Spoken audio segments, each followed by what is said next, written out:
Shalom jemaat yang dikasihi oleh Tuhan.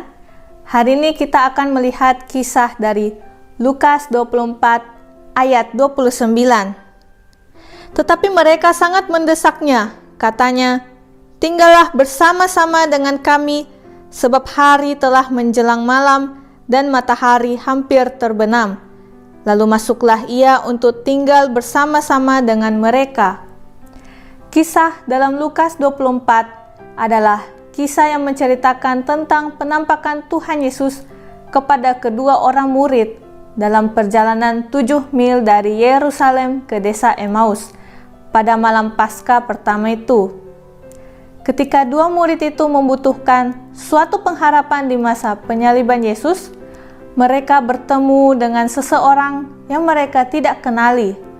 Mereka mengajak orang yang tidak dikenali itu untuk bertamu ke rumah mereka. Dua murid itu mengajak orang tersebut makan dan minum di rumahnya. Dan setelah para murid sadar bahwa orang yang mereka jumpai adalah Yesus, seketika itu juga Yesus menghilang. Tetapi pada saat itu juga mereka merasakan sukacita dan terasa penuh oleh karena Yesus yang telah masuk ke dalam rumah mereka dan mereka dapat merasakan relasi satu dengan yang lain. Yesus menjadi penghibur kedua murid itu dikala mereka sedang tidak mempunyai harapan. Jika saudara mengundang Yesus masuk ke dalam hati saudara, Yesus pasti akan menghibur hati saudara yang susah maupun yang sedih dan memberikan kekuatan kepada saudara. Dia tidak akan membiarkan diri kita merasa dalam keputusasaan.